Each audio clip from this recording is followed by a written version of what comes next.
Assalamualaikum warahmatullahi wabarakatuh.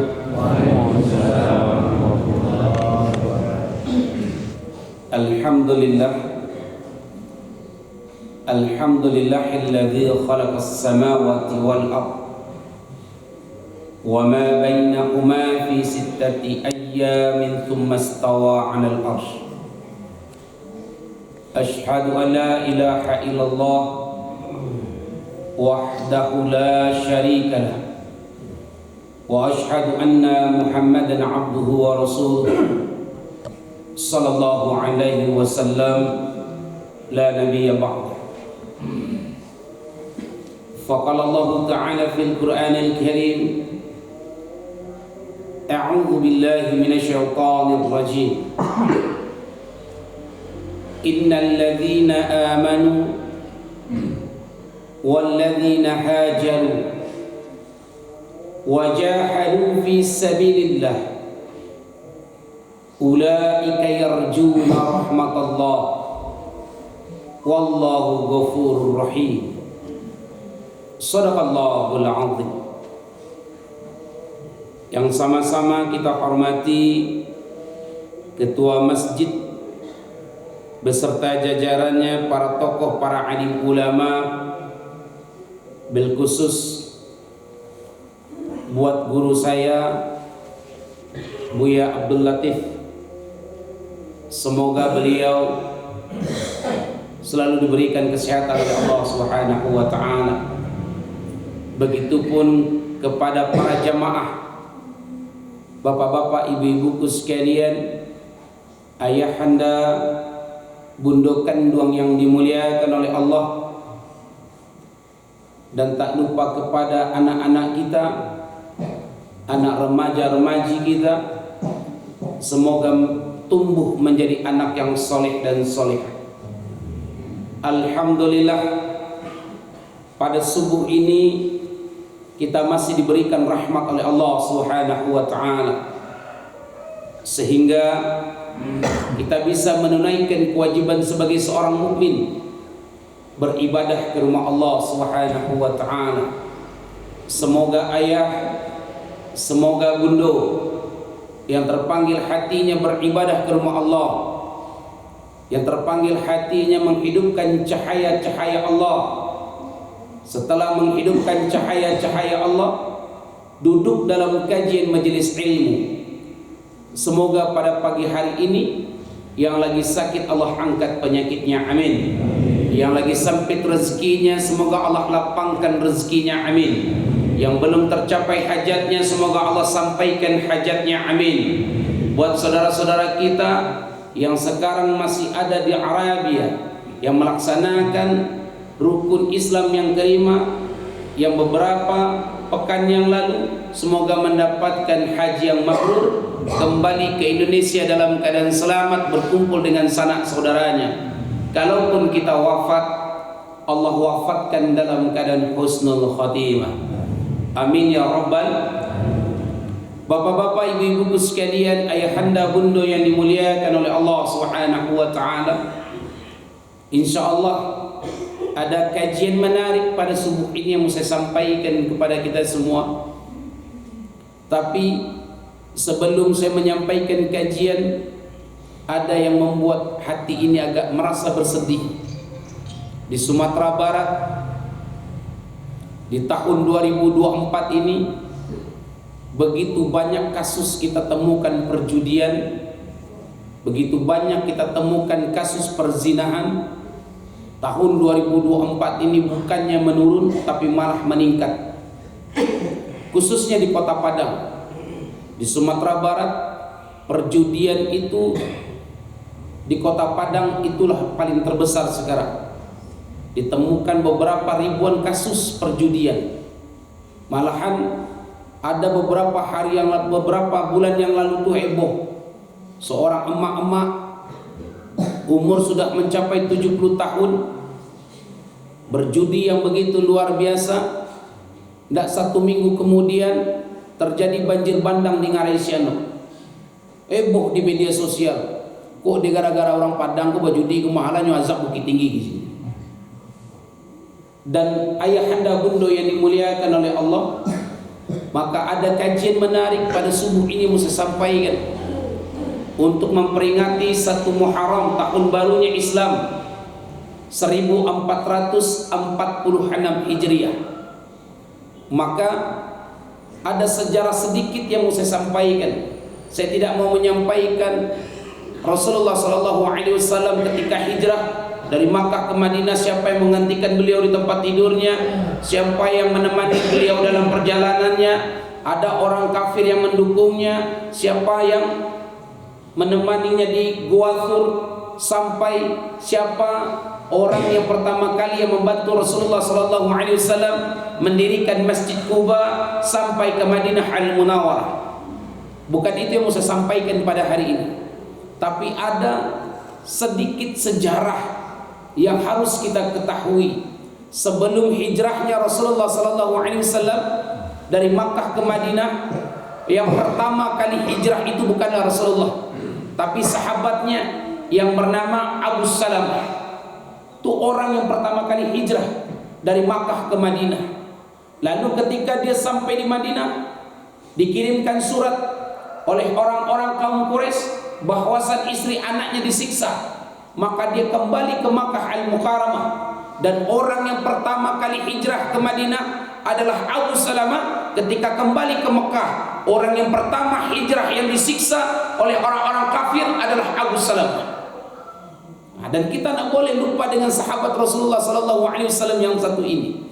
Kenapa? Ketika dia wafat, istrinya tidak lama itu dinikahi oleh Rasulullah SAW. Ayahanda bunda yang dimuliakan oleh Allah Subhanahu wa taala, ada 3 hikmah besar yang kita ambil dalam memperingati tahun baru Islam di dalam kitab Al-A'la wal Kubra halaman 19. Apa itu? Yang pertama, perbaikilah ibadah kita. Yang kedua, perbaiki doa kita. Dan yang ketiga, perbaiki hubungan kita, hubungan ukhuwah Islamnya. Apa yang pertama kali kita perbaiki? Ibadah kita. Kita tidak tahu solat kita mana yang akan diterima oleh Allah Subhanahu wa taala. Apakah solat subuh kita? Apakah solat zuhur, asar, maghrib, isya? Kita tidak tahu. Solat kita mana yang akan diterima oleh Allah. Orang yang solat saja setiap waktu ke masjid, ayahanda bunda, itu belum ada jaminan surga. Apalagi orang yang tidak solat. Orang yang bersedekah saja itu juga belum ada jaminan surga. Seandainya solat itu yang menjamin kita masuk surga, tidak perlu kita berkurban, tidak perlu kita naik haji, tidak perlu kita bersedekah. Kalaulah naik haji itu menjamin kita masuk surganya Allah, tidak perlu kita beribadah yang lain kepada Allah. Tetapi apa? Orang yang berusaha memperbaiki ibadahnya supaya dia cuma mengharapkan rahmatnya Allah Subhanahu wa ta'ala. Sebagaimana Allah jelaskan dalam surat Al-Baqarah 218, innal ladzina amanu, sungguh orang beriman, walladzina hajaru, dan berhijrah di jalan Allah, wajahadu fis sabilillah, dan mereka berjihad di jalan Allah. Bisa kita artikan seperti ini, dari rumah mereka berhijrah ke rumah Allah, dari rumah mereka berjihad ke rumah Allah untuk melawan hawa nafsunya, sampai di rumah Allah. Ketika mereka sujud, selesai mereka sujud, mereka berdoa kepada Rabbnya, ya Rabb, turunkan rahmatmu kepada hamba. Ulaika yarjuna rahmatullah, mereka mengharapkan rahmatnya Allah. Kalau Allah berikan rahmat kepada fulan bin fulan, baru ada jaminan surga. Walaupun dia ustaz, walaupun dia ulama, kalau Allah tak berikan rahmat, maka tak ada jaminan surga. Walaupun dia penghafal Al-Quran sekalipun, walaupun dia seorang pemimpin, tapi kalau Allah tak berikan rahmat pada dirinya, maka tak ada akan jaminan surga. Maka perbaikilah ibadah kita. Saya waktu kecil-kecil dahulu, kalau kami itu libur sekolah di Jakarta, kami dibawa pulang oleh orang tua kami ke Sumatera Barat. Dulu kami kalau sekolah itu namanya kalau libur caw 1 caw 2. Jadi di Sumatera, di Padang tuh ada nama Kampung Pagang Dalam, ada namanya Surau Nailul Sa'adah.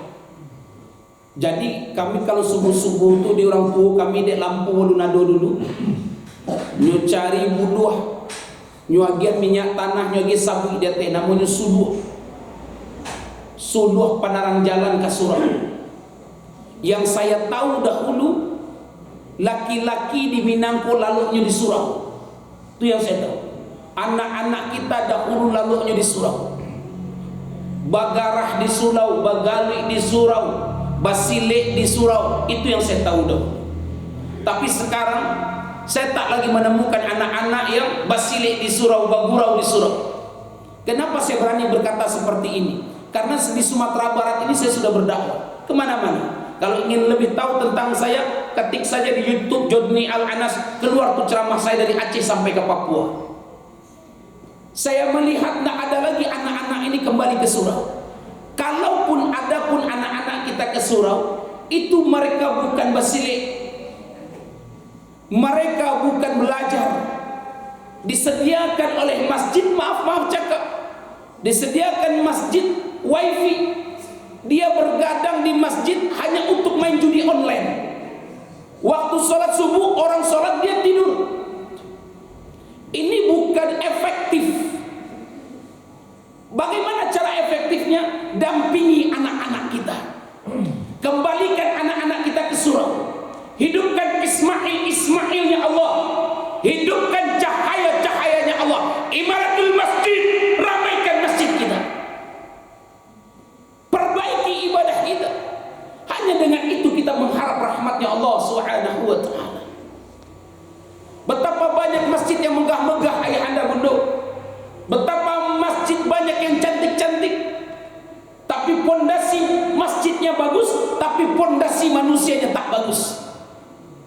Coba kita lihat anak-anak kita sekarang, umurnya baru 9 tahun, 10 tahun, tapi cara pola berpikirnya sudah melebihi dari 30 orang. Umurnya sudah melampaui 40 tahun. Maka sunya Ustaz, anak-anak kita sekarang diracuni oleh film-film seksual.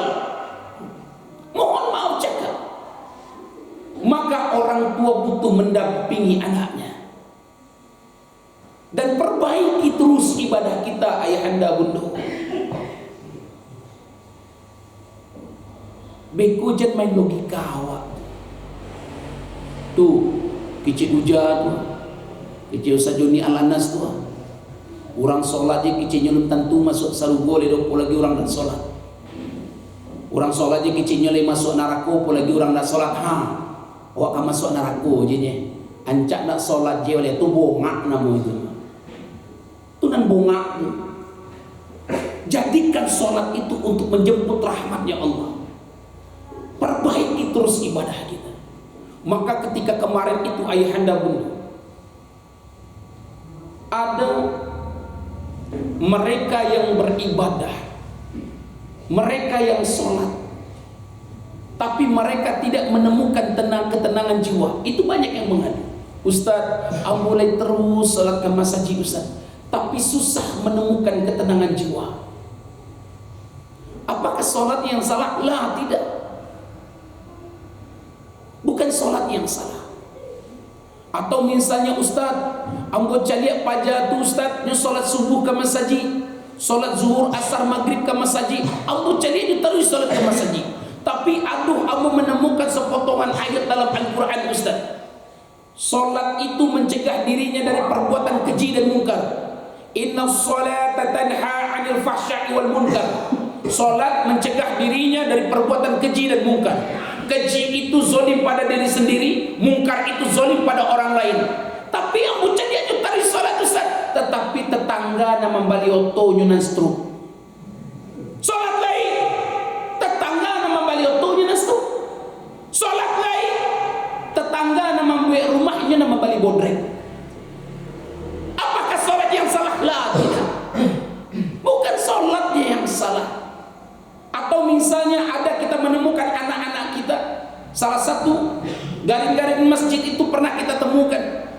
Dia mengambil uang kotak amal. Aki cek mama, oi, uang lain solat aku mencidojo kerajoa. Kenapa solatnya yang disalahkan?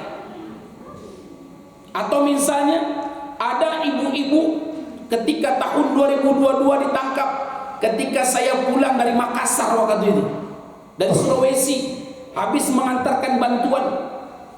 Waktu itu saya safari dakwah ke Bukit Tinggi ini yang disampaikan oleh MC kita. Saya pulang, saya singgah. Ada namanya Aceh Mat. Lalu kedapatan ibu-ibu yang mengambil barang. Anak kecil ibu-ibu yang lain, "Hoi, pihak kau lagi pakai kerudung, aku menciduknya kerajaan." Kenapa kerudung yang disalahkan? Seakan-akan apa yang melekat pada Islam ini sekarang itu menjadi tuduhan pada dirinya. Dan ini yang harus kita rubah image ini, ayahanda bunda. Maka saya diajarkan oleh guru saya itu, kalau ingin melihat sholat orang itu baik, maka lihatlah dari dua ini. Kalau ingin melihat ibadah orang itu baik, maka lihatlah dari dua ini. Yang pertama, lihat dari perkataannya. Yang kedua, lihat dari cara berpakaiannya. Bukan kita sekarang ini, ayahanda bunda, walaupun kita rajin sholat, rajin ke masjid, tapi bukan dengan ketulusan dan keikhlasan hati kita, maka jangan mengharap rahmatnya Allah Subhanahu wa ta'ala. Dan oleh karena itu, hikmah di balik tahun baru Islam ini, yuk hijrah kita, memperbaiki ibadah kita kepada Allah Subhanahu wa ta'ala. Yang kedua, perbaiki doa kita. Karena doa itu bagian dari sedekah. Makasihnya Ustaz, kalun alun adodun sana awak lun sholat, jangan benci mereka, doakan mereka. Ada suami kita belum sholat, jangan benci suami kita, doakan yang terbaik. Karena apa? Di zaman Rasulullah SAW ada seorang sahabat. Mungkin kita sering mendengarkan nama sahabat Utsman bin Affan, Umar bin Khattab, Abu Bakar, Ali bin Abi Thalib, Ibnu Abbas, Abu Hurairah, dan banyak sahabat-sahabat lainnya. Tapi ada sahabat yang jarang-jarang kita dengar di telinga kita. Tidak punya kitabnya, ketik saja di internet. Siapa nama sahabat itu? Abu Domdom. Pernah mendengar nama sahabat Abu Domdom? Bunda? Mungkin jarang, mungkin ada yang mendengar, mungkin jarang. Siapa Abu Domdom? Orang miskin, kulitnya warnanya hitam. Dalam sejarah cuma dua yang pernah ditanya oleh Rasulullah, para sahabat. Yang pertama yang ditanya siapa? Bilal bin Rabah. Bilal, amalan apa yang kau peroleh, kata Rasulullah? Amalan apa yang kau lakukan sehingga aku mendengarkan sendalmu berjalan di surganya Allah? Abu Domdom pernah ditanya oleh Rasulullah SAW. Abu Domdom, amalan apa yang kau perbuat?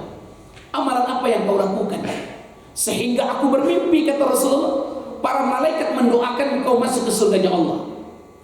Siapa Abu Domdom? Sahabat Rasulullah, orangnya miskin, badannya kurus, kulitnya hitam. Di zaman Rasulullah hidup orang munafik.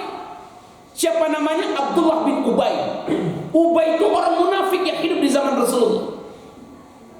Lalu ada orang yang tinggal di pinggiran pasar Madinah, namanya Abu Amir. Kalau kecil orang zaman sekarang tuh orang preman. Premannya di pinggiran pasar Madinah suka memalak orang. Badannya gadang, badannya besar, orang Yahudi, tapi suku memalak orang yang sedang berdagang. Ketika Abu Domdom ini ingin sholat ke Masjid Madinah Al-Munawwarah, Akice Ubay, "Hei orang miskin, tak perlu sholat, tak perlu lewat di mungkul mambo. Orang miskin, beko mau ketularan miskin." Dihinanya terus Abu Domdom. Ketika Abu Domdom ini masuk ke pasar, diusir oleh Abu Amir. "Hei orang miskin, kau tak boleh masuk ke pasar ini. Nanti kau curi barang-barang orang, kau curi makanan-makanan orang." Dihinanya terus Abu Domdom. Tapi ada suatu ketika Rasulullah SAW ketemu dengan Abu Domdom, menetes air mata baginda Rasulullah. Nampak oleh Abu Domdom Ditanya oleh Abu Damdam, "Ya Rasulullah, kenapa kau menangis?" "Jangan kau tangisi aku," kata Abu Damdam. "Tak perlu kau menetes air matamu untuk diriku ya Rasulullah. Walaupun aku orang miskin ya Rasulullah, dan aku tak pernah mengerjakan apa yang dilarang oleh agamamu." Yang dimaksud adalah agama Islam. Itu kata Abu Damdam. Tapi apa kata Rasulullah? Rasulullah itu menangis melihat Abu Damdam dengan bahagia. Bahagianya Rasulullah melihat Abu Damdam. Maka Rasulullah bertanya kepada Abu Damdam, "Ya hai Abu Damdam, amalan apa yang kau perbuat sehingga aku bermimpi," kata Rasulullah, "para malaikat mendoakanmu, kau masuk ke surganya Allah." Lalu apa jawaban Abu Damdam? "Ya Rasulullah, setiap kali mereka menghina aku ya Rasulullah, aku hanya berdoa kepada Allah, ya Allah, ampuni dosa-dosa orang yang menghina aku." Ternyata apa? Setiap Abu Damdam dihina oleh orang, dia berdoa kepada Allah, "Ya Allah, ampuni dosa mereka." Ternyata doa itu bagian dari sedekah. Lalu kenapa tidak kita pergunakan doa itu dengan baik? Ada orang tua wa'alun salat, doakan, "Ya Allah, ampuni dosa orang tua saya ya Allah. Bukakan hatinya untuk beribadah ke rumahmu ya Allah." Begitu pula aduh anak wa'alun salat, jangan benci, jangan usir anak kita, rangkul. Doakan terbaik, "Ya Rabb, bukakan pintu hati untuk anakku ya Allah. Bukakan pintu hatinya ya Allah untuk beribadah ke rumahmu." Aduh nenek mama wa'alun salat, jangan kita benci. Doakan yang terbaik, "Ya Allah, bukakan pintu hatinya ya Allah untuk beribadah ke rumahmu." Kenapa kita tidak pergunakan sedekah yang terbaik ini? Begitu juga kemarin ayahanda bunda, ketika menjelang 15 hari menjelang hari raya Idul Adha, itu saya keliling Sumbar menyampaikan fikih tentang kurban. Saya sampaikan orang yang berkurban dengan orang yang menerima daging juga saling mendoakan.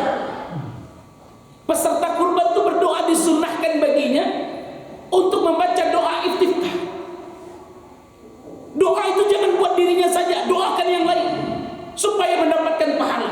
Kan kadang-kadang doa, "Ya Allah, terimalah kurban saya tahun ini ya Allah." Itu pilih wa doa namanya. Lalu bagaimana doa itu yang bagus Ustaz? Yang pertama, baca doa iftitah. Sunnah hukumnya, "Inni wajhiya lilladzi fataras samawati wal ardh anifa muslimah wa ana minal musyrikin. Inna salati wa nusuki wa ma yahya wa mamati lillahi rabbil alamin." Ya Allah, tahun ini hamba berkurban ya Allah. Terimalah ibadah kurban hamba ya Allah. Angkat segala penyakit yang ada pada jasmani ini ya Allah. Angkat seluruh penyakit yang ada pada rohani ini ya Allah. Tahun ini hamba berkurban untuk diri hamba dan untuk keluarga hamba. Siapa keluarganya mendapatkan pahala? Kalau ada orang tuanya meninggal dunia, ya Rabb, pahalanya hamba titipkan kepada kedua orang tua hamba yang telah meninggal dunia. Sampai itu pahalanya. Begitu juga dengan orang yang menerima kurban. Ini mohon maaf cakap, banyak saya lihat di lapangan, ketika mereka mendapatkan kupon 2 atau 1 atau 3, nyampai ke masjid, ketua masjid, panitia kurban kok kupon ambo, dapat daging nyampai pulang, dah berdoa. Malah anaknya disuruh, "Nak japui daging di sinan tua kok kuponnya." Malah ketika kita menerima daging itu saling mendoakan ayahanda. Apa doanya? "Ya Allah, terima kasih ya Allah, tahun ini hamba masih bisa memakan daging ya Allah. Siapapun yang berkurban tahun ini, terima kurbannya ya Allah. Lapangkan rezeki orang yang berkurban ya Allah." Makanya di Padang itu ayahanda bunda, saya sampaikan kepada masjid-masjid, kepada musola-musola, kalau ada tahun ini yang banyak kurbannya di masjid, sedekahkan 1 sapi sini. Sedekahkan 1 sapi atau 2 sapi, kita bawa ke Agam, kita bawa ke Padang Panjang, kita bawa ke Payakumbuh. Alhamdulillah, ada sebagian dari jamaah masjid mensedekahkan sapinya. Lalu saya ajarkan kepada teman-teman yang mendapatkan daging, sampai menetes saudara-saudara kita berdoa, "Ya Allah, walaupun kami tertimpa musibah tahun ini ya Allah, kami masih mencicipi daging. Terima kasih ya Allah. Siapapun yang berkurban tahun ini, terima kurbannya ya Allah. Saling mendoakan kita, perbaiki doa kita supaya Allah turunkan rahmat. Jangan saling mencaci maki. Ini di media sosial, coba lihat. Saling mencaci maki. Luar biasa sekarang ayahanda bunda. Dan oleh karena itu perbaiki doa kita supaya Allah turunkan rahmat, Allah angkat keberkahan. Coba lihat dalam surat Al-Anfal yang begitu cantik, yang begitu indah, Allah sampaikan, innal ladzina amanu wa 'amilus shalihat. Orang yang beriman itu orang yang mengerjakan kebajikan. Mereka mendirikan salat, mereka mencintai karena Allah, mereka membantu karena Allah, mereka mengasihi karena Allah. Ulaika humul khairul bariyah. Ini adalah sebaik-baiknya makhluk.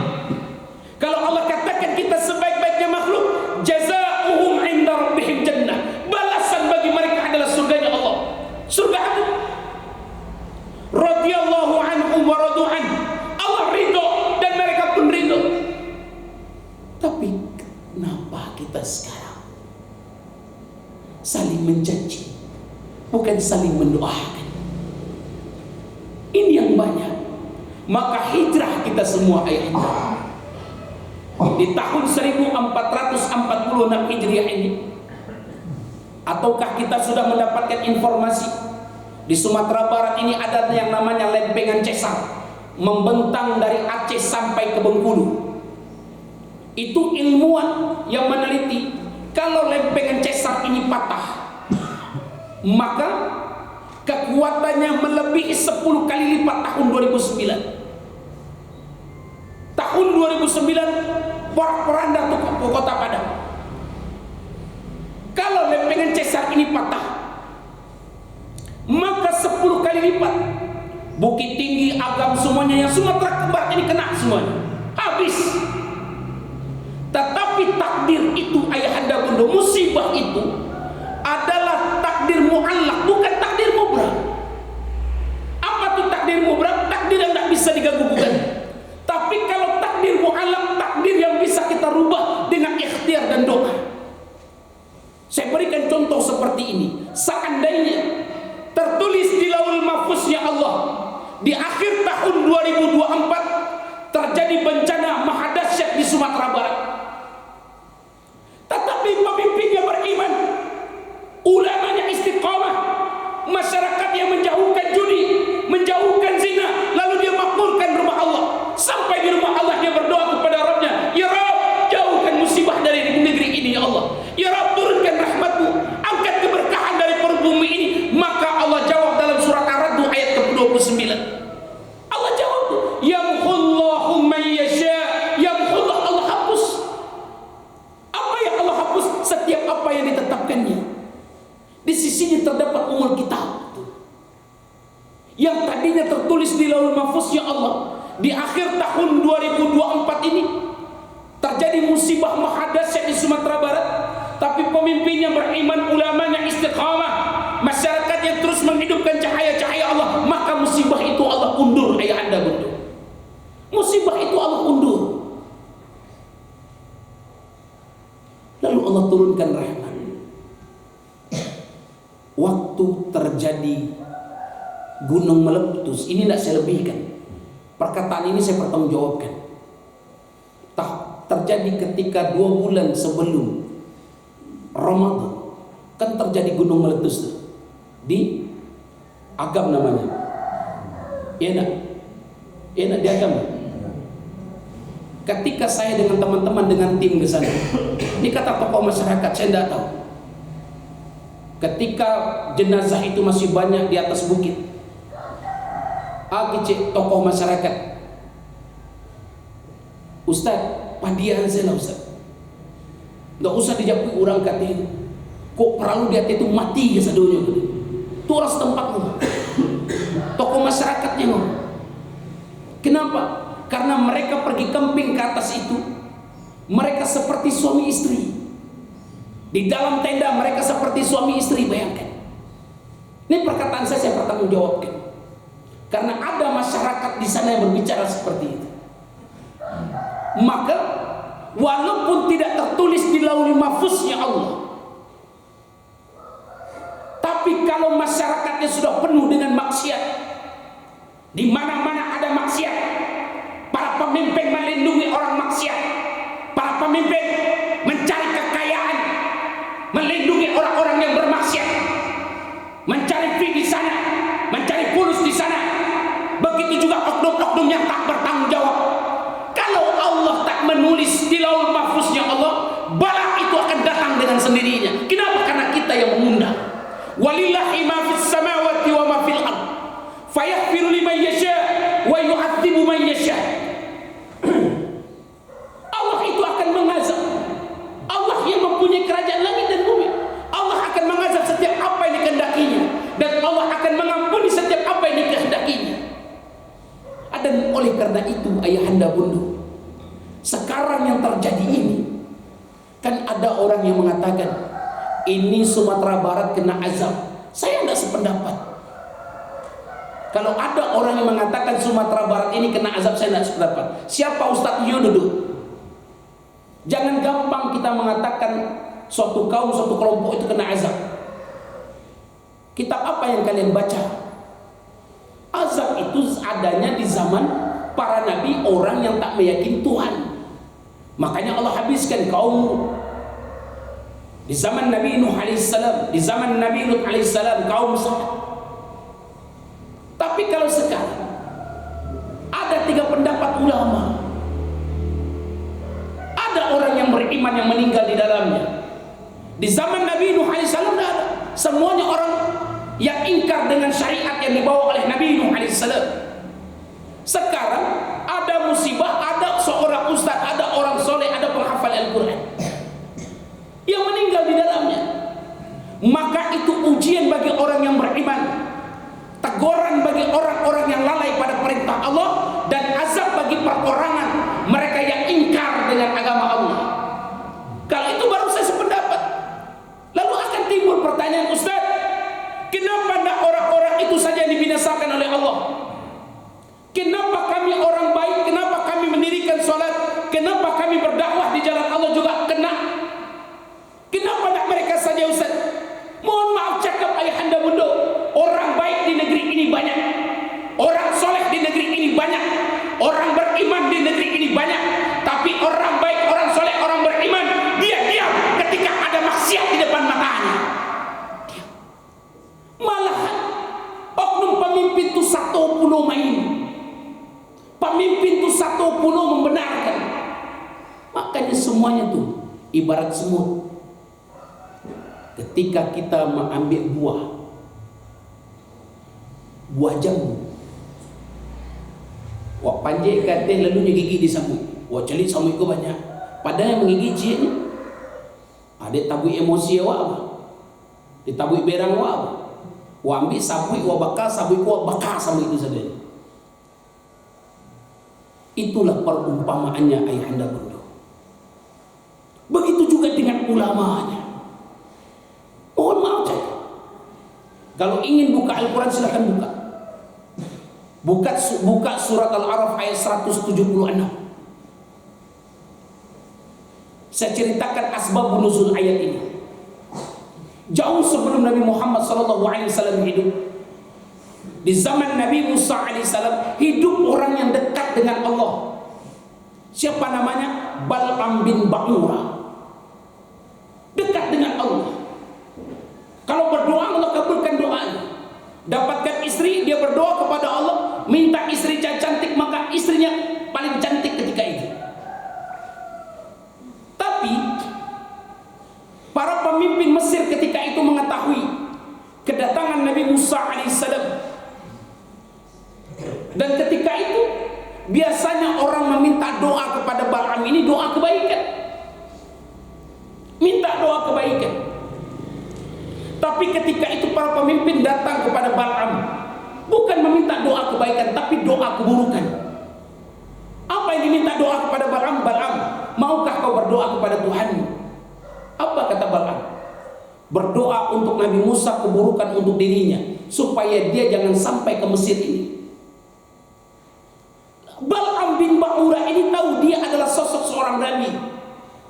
Dia adalah sosok seorang kekasih Allah Nabi Musa alaihissalam. Tetapi apa pemimpin Mesir ketika itu, Bal'am, kalau kau kabulkan permintaan kami ini, kalau kau kabulkan doa kami, apa yang kau minta kami kasih. Apa yang kau minta, Bal'am? Kedudukan, kami kasih kedudukan. Kau minta jabatan, kami kasih jabatan. Kau minta kekayaan, kami kasih kekayaan. Apa yang kau minta, Bal'am? Kau ingin kuasai negeri ini, Bal'am, ambillah separuh dari negeri ini, tapi berdoalah kepada Tuhanmu untuk keburukan Nabi Musa alaihissalam. Dan ketika itu terbujuk rayulah Bal'am bin Ba'ura, tergadaikan akidahnya demi kedudukan, tergadaikan akidahnya demi jabatan.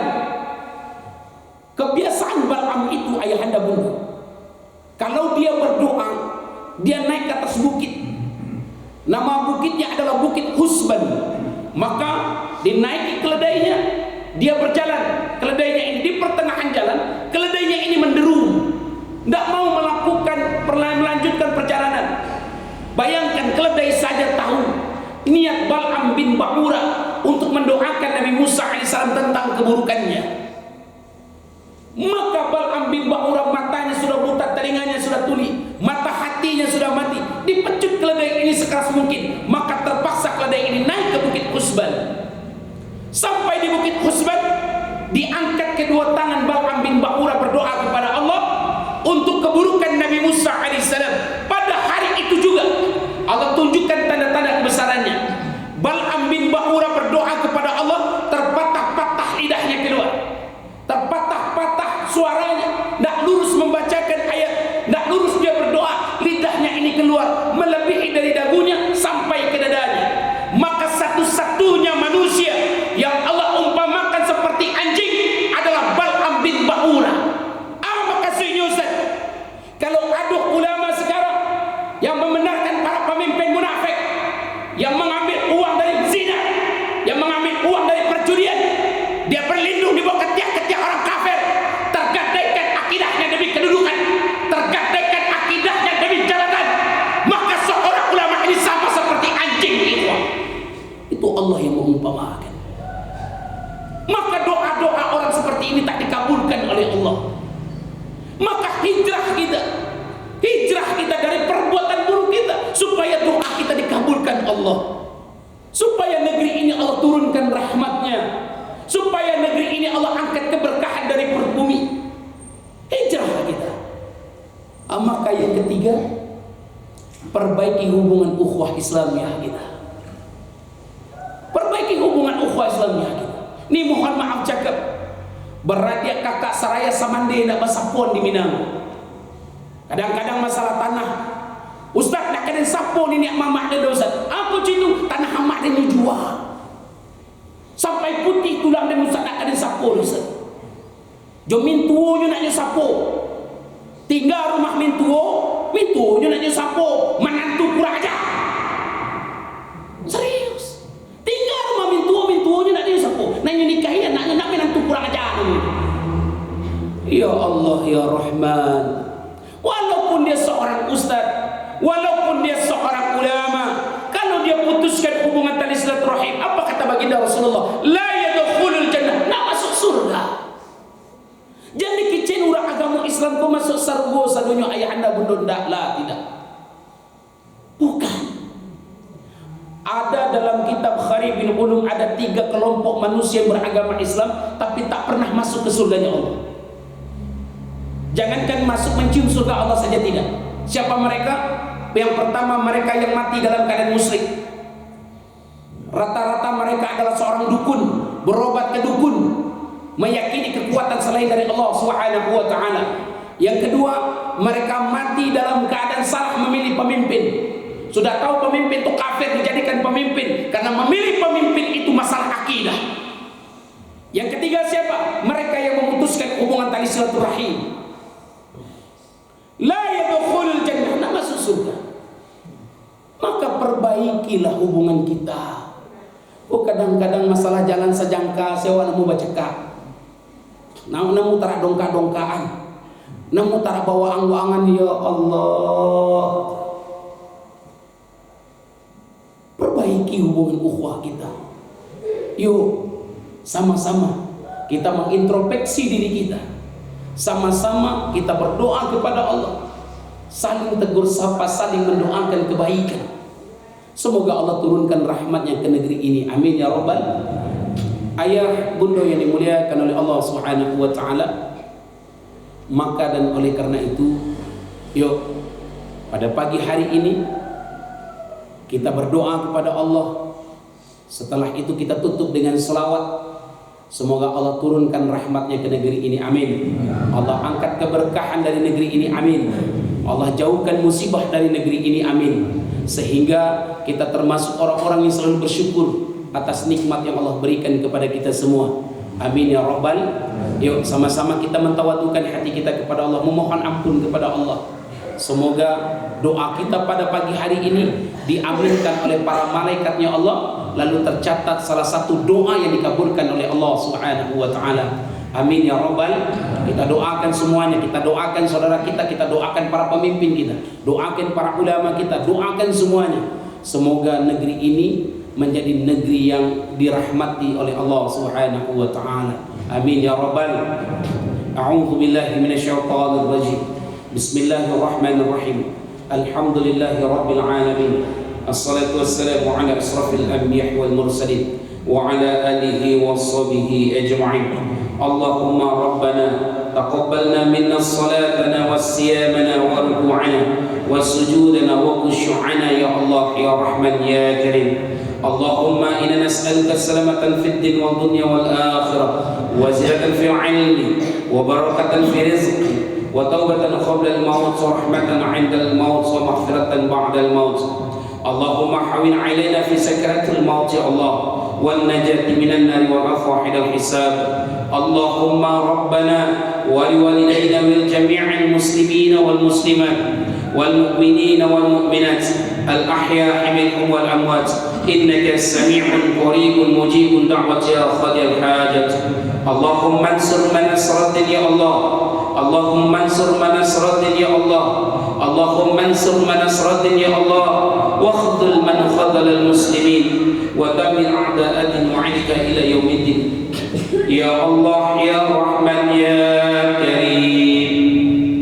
Pada pagi hari ini kami bermunajat kepadamu ya Allah. Terimalah salat kami ya Allah, terimalah ruku dan sujud kami ya Allah, khusyukkan kami dalam beribadah ya Allah ya Allah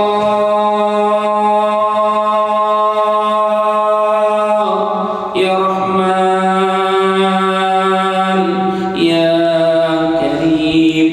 Jadikan kami termasuk orang yang beriman ya Allah, jadikan kami termasuk orang yang bertakwa ya Allah, jadikan kami termasuk orang yang mensyukuri nikmat-Mu ya Allah. Sehatkan jasmani kami ya Allah, sehatkan rohani kami ya Allah, mudahkan rezeki kami ya Allah, terimalah taubat kami ya Allah, dapatkan kami ampunan sebelum mati ya Allah,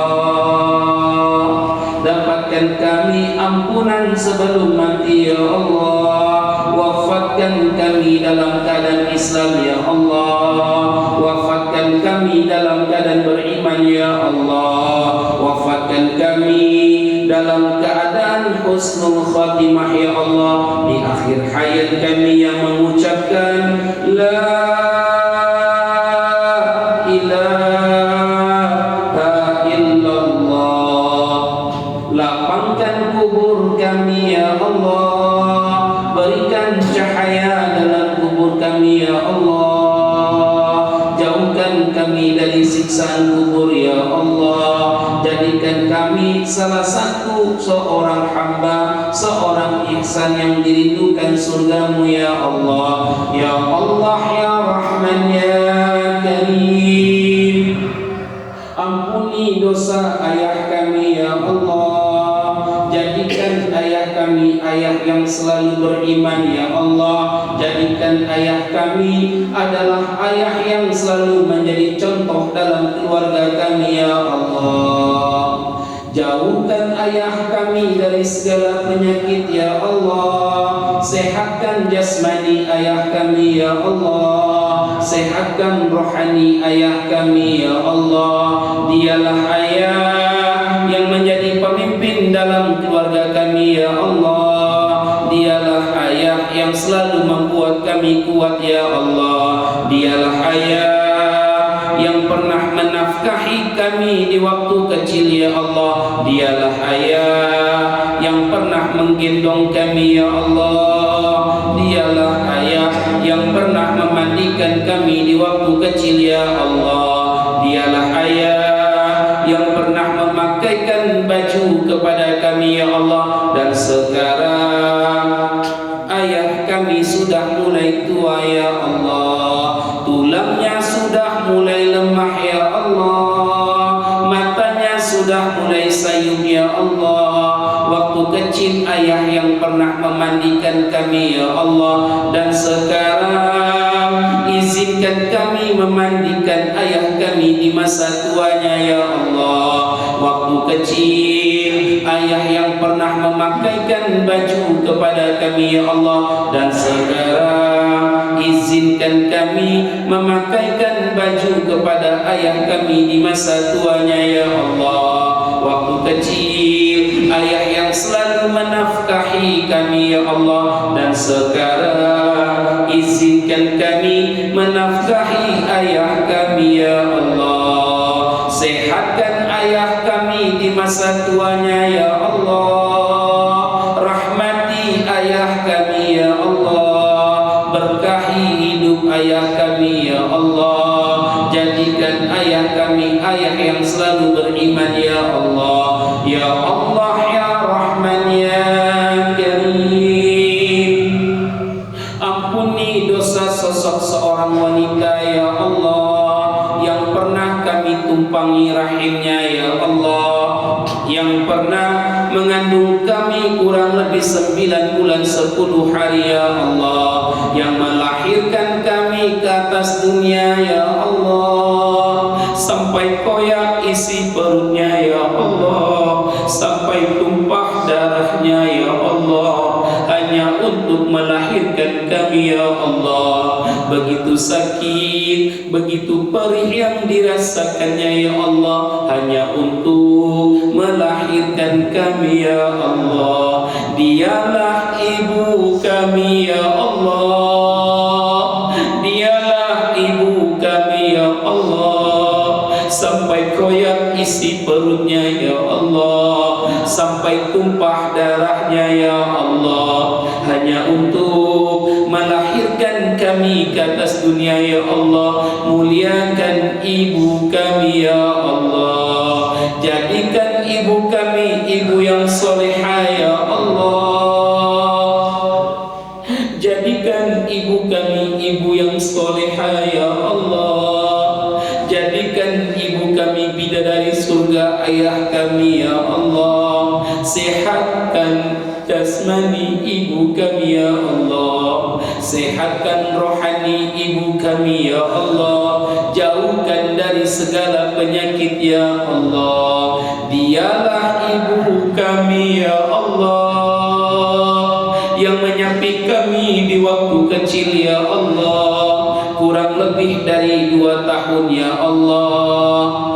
Dialah ibu yang waktu kecil yang pernah menyusui kami ya Allah. Dialah ibu tangan cantiknya yang selalu menyuapkan nasi ke mulut kami ya Allah. Tangan cantiknya yang selalu menghapus air mata kami ya Allah. Dan sekarang ibu kami sudah mulai tua ya Allah. Matanya sudah mulai sayup ya Allah. Waktu kecil ibu yang pernah menyuapi kami ya Allah. Dan sekarang izinkan kami menyuapi ibu kami di masa tuanya ya Allah. Waktu kecil ibu yang selalu menghapus air mata kami ya Allah. Dan sekarang izinkan tangan hina ini ya Allah, izinkan tangan kotor ini ya Allah, menghapus air mata ibu kami ya Allah.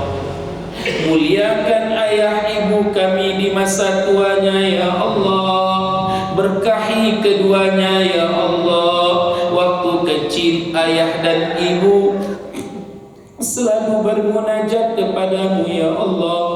Tak tahu waktu siang dan malam ya Allah, diangkat tangannya hanya untuk berdoa kepadamu ya Allah, untuk memuliakan anak-anaknya ya Allah, untuk hormatan anak-anaknya ya Allah. Dan sekarang izinkan kami bermunajat ya Allah, mengangkat tangan ini ya Allah untuk mendoakan kedua orang tua kami ya Allah. Tinggikan derajat orang tua kami ya Allah. Sehatkan jasmaninya, sehatkan rohaninya di masa tuanya ya Allah. Kalau kau wafatkan orang tua kami, wafatkan dalam keadaan husnul khatimah ya Allah. Wafatkan dalam keadaan Islam ya Allah. Wafatkan dalam keadaan kau terima taubatnya ya Allah. Wafatkan dalam keadaan beribadah kepadamu ya Allah. Di akhir hayatnya ia mengucapkan la ilaha illallah. Lapangkan kuburnya ya Allah. Berikan cahaya dalam kuburnya ya Allah. Jauhkan bapak ibu kami dari azab kubur ya Allah.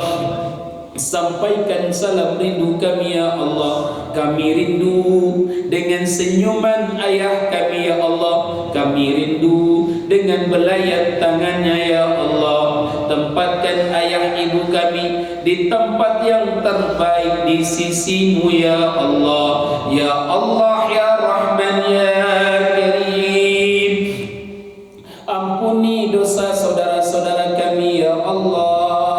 Bukakan hati para pemimpin kami ya Allah untuk mencintai rakyatnya ya Allah. Bukakan hati para pemimpin kami ya Allah untuk membantu rakyatnya ya Allah. Dan para ulama yang istiqomah di jalanmu ya Allah. Lindungi para ulama kami ya Allah.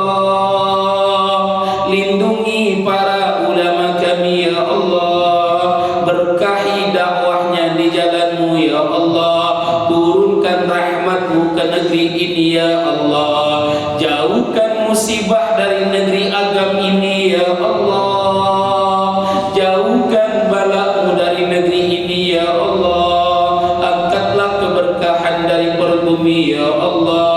Jadikan negeri agam ini adalah negeri yang kau rahmati ya Allah. Rabbana la tuzigh qulubana ba'da idh hadaytana wa hab lana min ladunka rahmah innaka antal wahhab. Rabbana la tu'akhidhna in nasina aw akhtana. Rabbana wa la tahmil 'alaina isran kama hamaltahu 'ala alladhina min qablina. Rabbana wa la tuhammilna ma la taqata lana bihi wa'fu 'anna waghfir lana warhamna anta maulana fansurna 'alal qaumil kafirin. Rabbana atina fid dunya hasanah wa fil akhirati hasanah wa qina 'adzabannar. Al-Fatihah.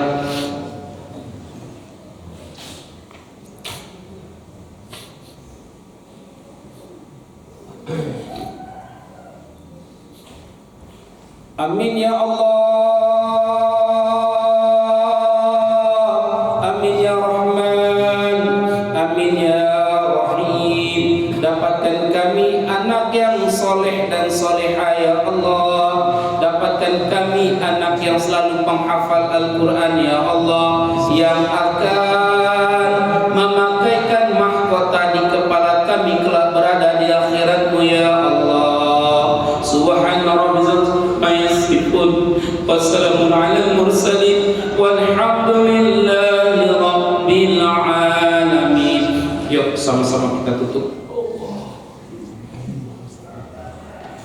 Yuk sama-sama kita tutup dengan berselawat kepada baginda Rasulullah sallallahu alaihi wasallam. Semoga nanti di padang mahsyar kita mendapatkan syafaat baginda Rasulullah sallallahu alaihi wasallam. Yuk sama-sama kita berselawat. Sallallahu ala Muhammad. Sallallahu alaihi wasallam. Sallallahu ala Muhammad.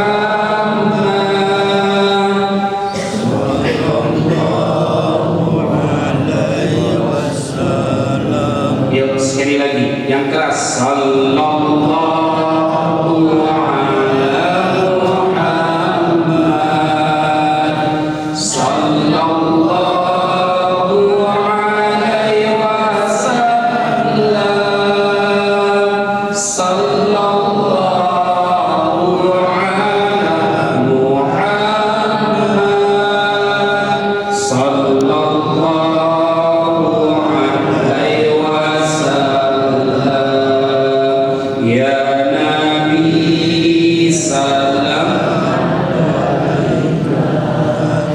ya Rasul salam alaika, ya Habib salam alaika. Salawatullah alaika. Ayah bunda yang mulia oleh Allah, anak fakir Ustaz Joni Al-Anas, kalau ada kata-kata yang menyinggung hati, yang menyinggung perasaan, jangan jadikan kajian ini menjadi suatu penyakit, tapi jadikan kajian ini menjadi suatu momentum bagaimana sama-sama kita meningkatkan keimanan dan ketakwaan kita kepada Allah Subhanahu wa taala. Lalu ayah bunda, sebenarnya hari ini saya datang bertiga sebenarnya dengan Bang Gio, dengan guru saya, beliau guru saya Kiai Haji Dr. Bukhari Muslim, SAG, SH, MA, SMY, dan beliau waktu itu sudah membeli tiket, hari Jumatnya sudah membeli tiket. Lalu ketika waktu itu kan beliau sekarang kan diuji oleh Allah karena ada sakit jantung, dan ketika itu dia dapat telepon dari dokternya, dia bisa ketemu dengan dokter itu hari Sabtu. Jadi tiketnya itu diundur, berangkatnya itu minggu sekarang.